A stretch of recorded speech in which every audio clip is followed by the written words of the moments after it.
ನಿಮಗೆ ಗೊತ್ತಿರುವಂತೆ ಕಳೆದ ಒಂದು ವಾರದಲ್ಲಿ ಬಿಜಾಪುರದಲ್ಲಿ ಒಂದು ಆ್ಯಕ್ಟಿವ್ ಗ್ಯಾಂಗು ಆಪ್ರೇಟ್ ಆಗ್ತಾ ಇತ್ತು. ರಾತ್ರಿ ಹೊತ್ತು ಮನೆಗಳಿಗೆಲ್ಲ ಹೋಗಿ ವೆಪನ್ಸ್ಗಳನ್ನ ತೋರಿಸಿ ಹೆದರಿಸಿ ಬೆದರಿಸಿ ಅವ್ರ ಹತ್ರ ಇದ್ದಂಥ ವಸ್ತುಗಳನ್ನು ತೊಗೊಂಡು ಹೋಗ್ತಾ ಇತ್ತು.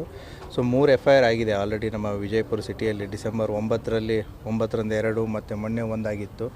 ಸೊ ಮೊನ್ನೆ ಹೋದಾಗಲೂ ಕೂಡ ಏನೋ ಒಂದು ಮನೆಗೆ ಹೋಗಿ ಆ ಗಂಡನ ಮೇಲೆ ಅಂತ ದಬ್ಬಿ ಮಾಡಿ ಹೆಂಡತಿ ಮಾಂಗಲ್ಯ ಸರನ ಕಿತ್ಕೊಂಡೋಗಿದ್ರು.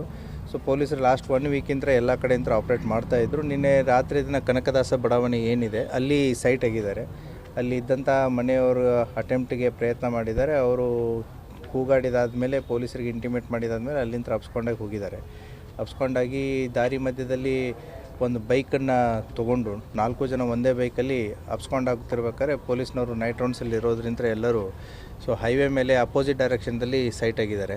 ಸೊ ದೆನ್ 3:15 ಅವರು ಟೋಲ್ ಹತ್ರ ಇರುವಂಥ ಏನು ವೇ ಬ್ರಿಡ್ಜ್ ಇದೆ, ಸೊ ಆ ವೇ ಬ್ರಿಡ್ಜಲ್ಲಿ ಬಿದ್ದಿದ್ದಾರೆ. ಸೊ ಬಿದ್ದು ಒಬ್ಬನು ಮುಂಚೆನೇ ಬಿದ್ದಿದ್ದಾನೆ. 3 ಜನ ಅಲ್ಲಿ ವೇ ಬ್ರಿಡ್ಜ್ ಹತ್ರ ಬಿದ್ದಿದ್ದಾರೆ ಬೈಕಲ್ಲಿ. ಸೊ ತಪ್ಪಿಸ್ಕೊಂಡು ಹೋಗಿದ್ದಾರೆ. ಪೊಲೀಸ್ನವ್ರು ಅಲ್ಲೇ ಸರ್ಚ್ ಮಾಡ್ತಾ ಇರಬೇಕಾದ್ರೆ ಮತ್ತು ಅಲ್ಲೇ ಸ್ಪಂದನ ಹಾಸ್ಪಿಟ್ಲ್ ಇದೆ ನಿಮಗೆ ಪಕ್ಕದಲ್ಲಿ. ಸೊ ಅಲ್ಲಿ ಒಬ್ಬನು ಬೆಳಿಗ್ಗೆ 5:15 ಸೈಟ್ ಆಗಿದ್ದಾನೆ ವಿತ್ ವೆಪನ್ನು. ಸೊ ಆವಾಗ ಪೊಲೀಸ್ನವರು ನಮ್ಮ CPI ಗೋಲ್ ಗುಂಬಜ್ ಮಲ್ಲಯ್ಯ ಮಠಪತಿ ಮತ್ತು ಮೊಹಮ್ಮದ್ ಗೋರಿ PSI ಗೋಲ್ ಗುಂಬಜು ಅವಾಗ ಗುಂಡು ಹಾರಿಸಿದ್ದಾರೆ. ಸೊ ಗುಂಡು ಹಾರಿಸಿದಾಗ ಅವಾಗ ಕತ್ಲಿರೋದ್ರಿಂದ ಅವನು ಅಲ್ಲಿ ಕಂಡು ಬಂದಿಲ್ಲ. ಸೊ ಮತ್ತೆ ಸರ್ಚ್ ಆಪ್ರೇಷನ್ ಕಂಟಿನ್ಯೂ ಇಟ್ಟಿದ್ದಾರೆ. ಸೊ ಬೆಳಗ್ಗೆ ಒಂದು 8:20 8:25 ಸುಮಾರಿಗೆ ಅಲ್ಲೇ ಸ್ಪಂದನ ಹಾಸ್ಪಿಟ್ಲ್ ಹಿಂದುಗಡೆ ಇರುವಂಥ ಹೊಲದಲ್ಲಿ ಅವನು ಪೆಟ್ಟು ಬಿದ್ದಿರೋದ್ರಿಂದ ಅಲ್ಲೇ ನರಳಾಡ್ಕೊಂಡು ಬಿದ್ದಿದ್ದ. ಸೊ ಅವನನ್ನು ತಂದು ಈಗ ಹಾಸ್ಪಿಟ್ಲಿಗೆ ಅಡ್ಮಿಟ್ ಮಾಡಿದ್ದಾರೆ. ಈಸ್ ಕಂಡೀಷನ್ ಸ್ಟೇಬಲ್ ಇದೆ.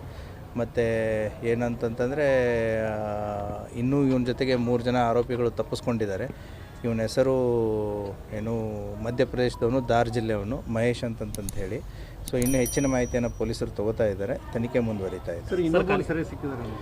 ಇಲ್ಲ, ಈಗ ಸಿಕ್ಕಿರೋನು ಒಬ್ಬನೇ, ಇನ್ನೂ ಯಾರೂ ಸಿಕ್ಕಿಲ್ಲ. ಸೊ ಫರ್ದರ್ ಏನಿದ್ರು ತಮಗೆ ಅಪ್ಡೇಟ್ ಮಾಡೋದು.